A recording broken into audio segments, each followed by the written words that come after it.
All right, what is up, guys? Welcome to the... It's the third. Oh, it's the fourth. All right, what is up, guys? Welcome to the September 4th Patch Note Rundown. Really sorry I haven't been able to stream today, guys. I am not feeling super well. It has not improved today, but pray for me. If you don't pray for me, goon for me. Well, not to me, for me. Okay? It's a form of prayer. Now, that being said, the events that are ending on this patch. The Edania launch events are all ending. Pearl Shop and otherwise, they're all done. The Duskwing event is ending. The Patrigio event that we all love so much is also going away. So hopefully you rolled your Night Vendor. Also, the Tag of the Coffers event extraction, gone on this patch. So a lot of our big events are gone and they are not being replaced, sadly. But don't lose fear. The next round of Edania should be coming out in like a week or so, like 2 weeks, like a 1 to 2 weeks from now, something like that. And we should get a whole nother round of events for that. So they'll be back shortly, but they're gone temporarily for now. There is cross-play events. This is the SEA patch notes. So there's cross-play events. These do not pertain to NA and EU. So bear in mind, we're just going to be skipping over all those cross-play events. You come all the way down here, gain knowledge, Trailblaze in the Fabled land of Edania. Basically, if you get knowledge on one of the high-grade fish, on one of the new gathering locations, like the Coffers tree or the gathering items, the stoneback coral crab, golden leaf snake, cliffside mountain sheep, the Coffers trees, etc., you get an extra reward, which is honestly kind of lackluster. I'm not gonna lie. It's like whatever. Sure, most of us already have at least one of these knowledges anyway. We're also gonna get weekend buffs. So in your Y menu, you're going to be able to take the Wise Housekeeper. This gives you 50 life skilling mastery, 20% live EXP, etc., which is pretty cool. 10 hours. Normally, we have to get this from like Heidel Fountain or something. But now you're just going to get it from your Y menu. So they're doing those kinds of events differently now. Looks like there's new Pearl Blessings for September. And I know a lot of you are going, oh boy, items for blue. Yeah, I actually don't intend on spending any money in September. And you guys can hold me to that. I'm not really interested in spending new money on BDO for at least the next 1 to 2 months or so, at least. I don't know. I just want to play the game and just play it out and see what happens. We'll see though. Either way, there's new Pearl Blessings. You spend more pearls, you can get more stuff. This month's Pearl Blessings look like they're better than the previous months. The Transcended Premium box for $185 worth of pearls. With a 40% discount coupon, and then you can reset it like 5 times or whatever, which is pretty crazy. Actually, only 4 times. So the last rewards were worse, but you could reset them 5 times. These you can only reset 4 times, which make these honestly worse than last month's total overall. But like, yeah, it is what it is. It's I like that they have those as a whale, but let's be honest with you, most people are not. Like it is what it is. It's good little stuff, but like, don't spend pearls for this event because they have it like every month now. BDAcademy Class Wars return. Now, this link doesn't work, so I think they took the link. But like the BDAcademy was that Y menu thing where you picked like a class, whether you were like, you picked a school, whether you were in the Odraxia school or you were in the Kama Sylvia school or whatever. And then you just did quests for your class every day. So like it was like, okay, so we're gonna do life skilling quests, or we're gonna do grind quests, whatever, and whichever school won at the end got a bunch of rewards. So I'm assuming that's what that is, but we don't really know because the link's broken. Now moving on to the actual patch itself, there are some PvE buffs, particularly for Succession Ranger. Well, actually, not really. Ranger's just quality of life stuff. Riding the Wind in Succession. Remove the collision while using the skill. Riding the Wind and Twisting Wind. Change so you can now descend slopes while using the skill. The Awakening got Kama Sylvia's sword. On the Awakening Kama Sylvia's sword, change to activate the forward Awakening switching motion when comboed with landing evasive shot. Pressing L and B after switching to Awakening will combo into Breezy Blade. Improve the combo more swiftly into other skills. Cool. Now, Sork did get some adjustments here. So Succession and Awakening Sork are getting Midnight Stinger, an Absolute Midnight Stinger, Prime Midnight Stinger, all based extra damage and adjusted the amount of skill damage. It's a lot more damage. At least Midnight Stinger too, but nobody cares about that. All you really care about is the Absolute, which I say that's a pretty substantial buff overall. But the Prime Succession didn't get, you know, quite as good of a buff on it, but like pretty solid overall. Nightcrow, improved when using the Airborne. While using Airborne and not consecutively, your character will always land safely. Okay, so yeah, Sork getting some, you know, changes there. Berserker, quality of life changes here. And I know everybody's expecting a crash out here, but I mean, it is kind of bullshit, but this is for Awakening Berserker, which I don't really feel like is necessarily too overtuned. Evasion on Awakening Berserker, increase your character's rotation speed based on the camera direction when used with your Iron Buster. Now, again, so I don't know. They are still buffing Berserker to compensate for the mouse move change, which only like the top like 1 to 10% of adventurers were using in only in PvP. So like, I don't know when these buffs are really gonna stop. Our developers are like really out of touch. They don't like really realize, like we just keep buffing it because they feel really bad that they took away mouse to move for like the top tier adventurers, and so now they're buffing the class for everyone, like to try to compensate so that the class feels the same, even though mouse to move was removed. And I don't know if that's necessarily a great plan, but at least this is just for Awakening. So again, Awakening's like, okay, sure. Flow, Scatter Shot, increase the time your character can rotate based on the camera direction. So again, this is the mouse move changes. Flow, Ancient Wave, increase the time it takes for your character to rotate, blah, blah, blah. Okay. Tamer, Succession, Prime, Moonlight Strike. Improve the skill combo to use the skill pressing WRMB now combos after Lightning of Earth instead of Scratch. You can still combo into Scratch after the skill with right mouse button as before. Okay, Valkyrie, Awakening. Changed that during Lancia training, you can now move laterally. So moving laterally with the skill will not activate an attack. Okay, whatever. Deadeye, from Canary with Love. This is your Magnus skill. Change the key command to be LMB plus RMB. Okay, so now you won't just accidentally click it while you're grinding. Which honestly, I was fine with it being on LMB. I think a lot of people were. Like, it helped you reposition on mobs and stuff. Yeah, some Deadeyes were like, no, it's shit. You don't ever want to use it. But I'll be honest with you, I actually kind of liked using it. It was fun. Wukong, main and Ascension. Okay, so Rabam skills are being added to Wukong. Right through you, you can see, oh, look at that. Ooh, Shift X. And you see jabs forward a little bit. It's completely unprotected, so it's completely useless. Taste This is forward guarded. That's the one that literally everyone is going to take. Probably.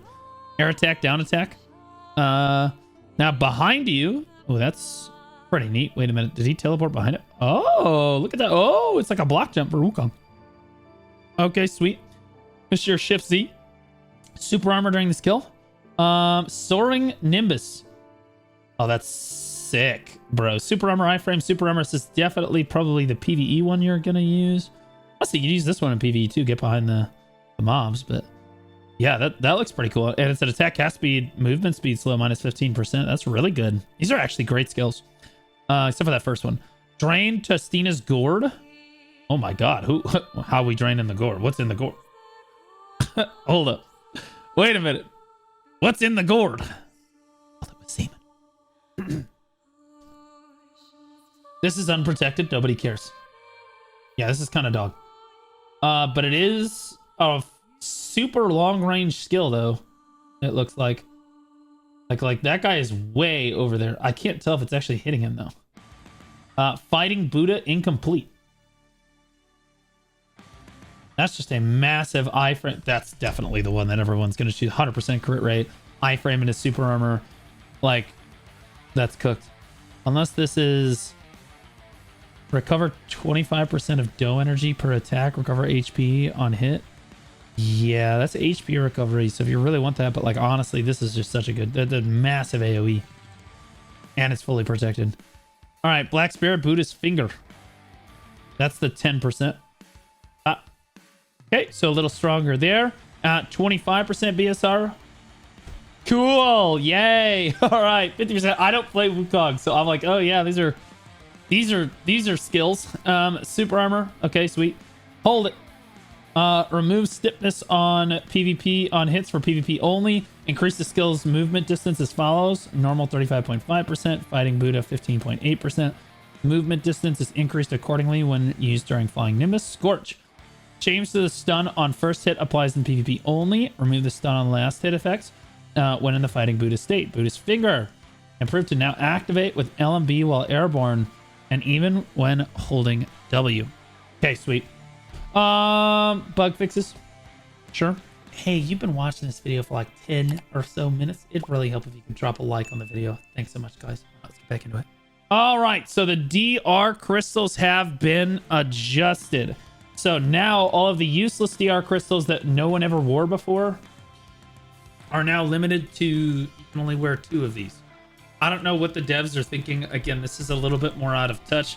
I don't know why like they wouldn't include like Frozen Crystal of Bitterness and the other things on this list too. Those are the crystals that people actually use. But okay, but a bunch of the DR crystals that people didn't really use before, and some of the evasion crystals, it looks like, that people didn't really use before, now you can only use 2 of them.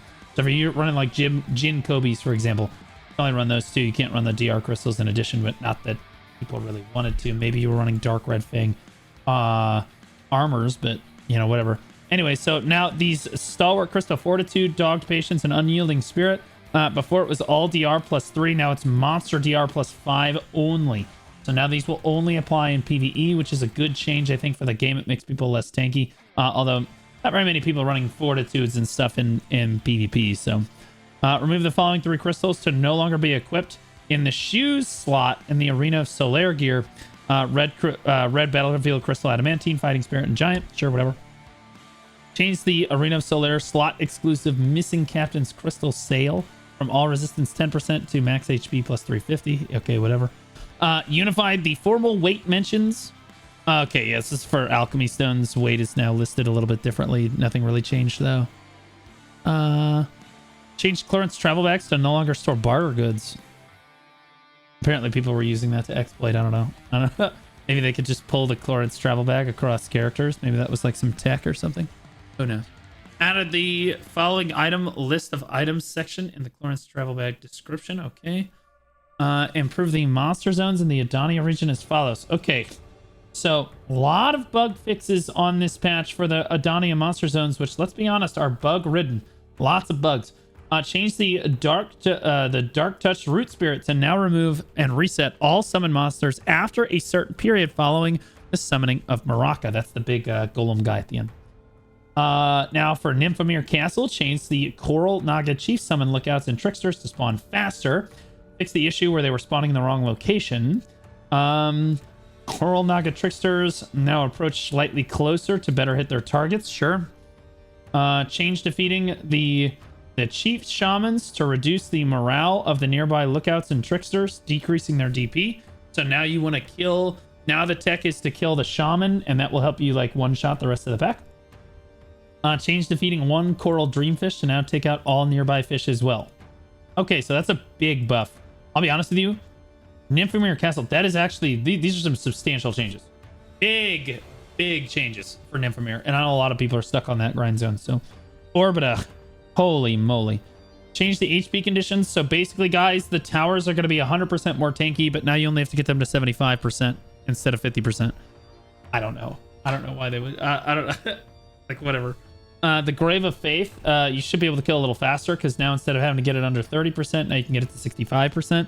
It's like that should help a little bit in theory. It should buff the grind zone a little bit in theory, but we'll see. Yeah, so fixing a few of the bugs here. Yeah. Improve the warning indicators for Titan and Gravekeeper Golem attacks to now match the actual timing. Thank God. Yeah, all right. So see again. Yeah, so they're trying to fix a lot of the bugs here. I'll be honest with you, there are so many bugs there. I've read through these. This is not all the bugs that are there. Like, as far as I'm aware, the mobs will still just like not spawn if you wait too long to kill one of the towers or hit the towers. The mobs will just not spawn while you kill the tower. There's a lot of bugs. Everybody that grabs Orvita knows. This is so many bugs. So they're working on it. They're working on it. Reduce the Gravekeeper Golem detection range by approximately 40%. Okay, whatever. Updated the following monsters to display the proper grade in the UI. Etherion Castle. Oh, okay, right. The max AP limit and ratio remains unchanged. UI grade change from normal to rare. Whatever. Yeah, this doesn't matter. This is like whatever. Weekly for the throne, Nymphomere. Reduce the HP of Rusalka by 20%. Yo. Wait a minute. Hercules is up huge. He spent like the last like 4 days trying to kill Rusalka. He still hasn't killed it. It's like this Odyssey. Oh, he be working through it. It's like he's tree sentinel. He's climbing a mountain. Guys, pray for Hercules, all right? He's learning the game trial by fire. I respect it, bro. he's really struggling to clear Rusalka, but it is teaching him a lot about the game. So like it would be like if you didn't PvE at all, it didn't play the game at all, like your class, right? And then you just tried Rusalka and you had to like beat Rusalka. And now he's like learning, okay, frontal guards, okay, iframes, okay, super armors, okay, damage, right? Like he be learning. He's actually getting solid at the game now. Quest and knowledge, no one really cares. Added AP DP requirements for the description of the weekly for the throne quests. Okay, yeah, whatever. Node and Conquest War. All right.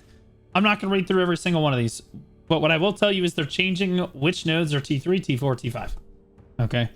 And they're also changing which nodes appear on which day and how many man cap those nodes are. So if it was like a 50 man before, it could be a 35 man now, for example. Right, T5 50 man before, or T5 55 could be a T4 35 now. But yeah, they did that for everything in the game. Or basically all the nodes in the game to switch things up a little bit. Node and Conquest War stat limit changes. All right, so guys, across the board, people are getting way tankier. They should feel tankier. In T1s, they are adding a decent amount of accuracy. So wait, no. In T1s, they lost 100 accuracy. They gained like 24 DR. And then they gained another 6% damage reduction rate. So you're just like, you're going to go from not doing damage in T1 to definitely not doing damage in T1. T2, which is arguably the only cap that was like, okay, well, yeah, you could get one shot on this cap, but like even still, I don't think people were necessarily complaining too much, but whatever. You're tankier now. You're losing 100 accuracy and you're gaining 30 DR. So you'll be a lot tankier on T2.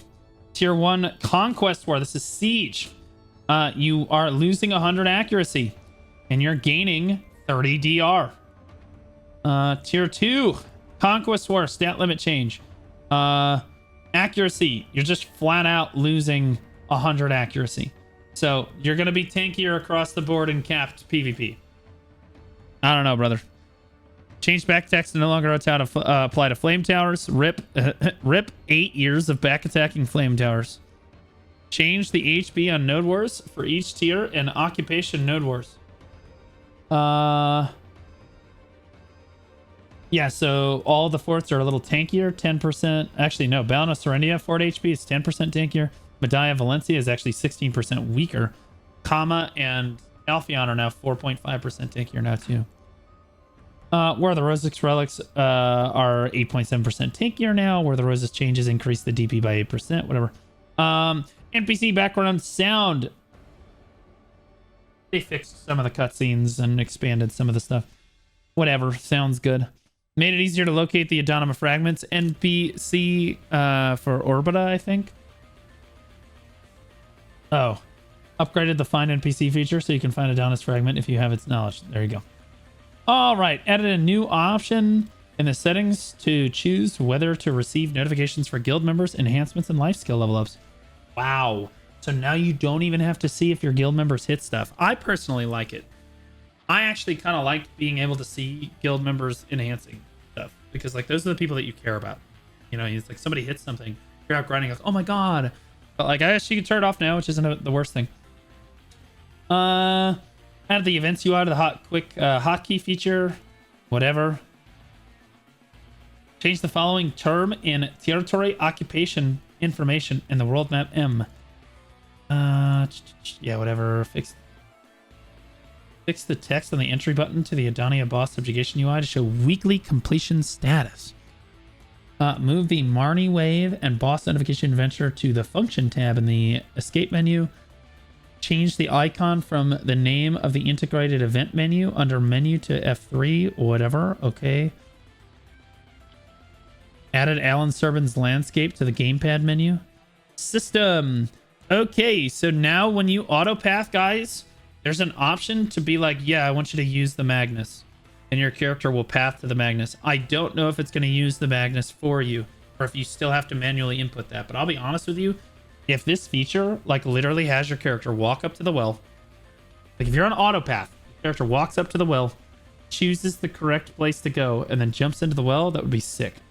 Sadly, I don't think that's how it's going to work. I think it's going to be basically useless. But whatever, you can do that now. And that's it. Okay, let's take a look at the Pearl Shop changes that I don't go. Look at that. I'm shocked. New Gamba boxes. Oh boy. I will not know, guys. I'm not going to know how these Gamba boxes are. So if people end up buying them, which I don't recommend, these don't look like... Usually the really good ones, guys, are like boxes. They look like boxes. The blacksmith boxes or the chests, right? Like the title chest's really good. The blacksmith box is really good. Usually if they look like a sack like this, usually they're not as good, but we'll see. I don't know. So there's second anniversary pearl boxes. We're not going to have those because we're not SEA. Special coupon box. So there's going to be a 30% discount coupon if you buy the $100 box. Whatever. Rare adventure bundle. Yeah, these are the new... I don't know if these are new, if we've had these before. I don't think I've seen these particular boxes before. But like... Yeah, they're expensive, that's for sure. Holy crap. This is like 220 bucks USD for like 50 of these, I think. I'm pretty sure that SEA prices are like a third of what ours are. Damn. I don't know, I could be wrong about that, but we'll see. I'm not going to be buying them. So if you guys if somebody ends up buying a lot of these, if you could DM me and tell me how it ended up turning out, how much you spent. Don't lie, please. How much you spent and stuff, because that way I could actually tell people whether or not they're worth it. But guys, they're not worth it unless you're like a super whale, unless you're like a giga whale. And I never recommend being that kind of a whale in BDO. You should never try to skip the features of the game like that. The only reason that I do it is because I'm paid to play the game. And so it benefits me to be able to demonstrate content at a high level. One per family special premium pack. 80% off for 5 outfits. God damn. And it gives you a 20% coupon. I'm good. I'm fine. This is just more cron stones, bro. Also gives you a Blessing of Old Moon 7 days. Artisan Memory Pack. There's always Artisan Memory Pack. Quad Made Pack. 35% off, whatever. That's honestly worse than normal. Normally it's buy 2, get 1 for... I guess it's about the same as normal. Special Training Pack. Yeah, whatever. Ooh, here we go. Here we go. Okay, more emojis. This is how they should monetize their game. Palooza of Papu-tudes, 2 10 types. Triggered Papu, Cuddly Papu, Glam Papu, Laughing Papu, Thumbs Up Papu, Caffeine Loving Papu. That's great. I love the caffeine. I'm gonna get these for sure. But I've already I should have that. Hopefully they should be on the Pearl Shop for longer than the next month or so. Usually it's forever. I only have 129 pearls. I will not be getting these. Rip me. Oh well. I'm sticking to it. I'm not spending any money. I already had the pearls, sure, but either way, these are pretty cool. If you're gonna spend money, this is pretty cool. Fainted Papu, Sunny Papu, Melted Papu, and Sip Happens Papu. Sip Happens. That's funny. It's like shit happens. I like it. That's cool. All right, and that's it, guys. All right, guys, that's the end of the Patch Note Rundown for the week. Really sorry that I wasn't able to be live today. I'm hoping I'm able to be live tomorrow, but I'll be honest with you, I don't feel super great right now. So yeah, pray for me that I can feel better so that I can stream for like a reasonable amount of time tomorrow. It was kind of exhausting just to do the Patch Note Rundown today, but I appreciate all your guys' support. I'll catch you in the next video.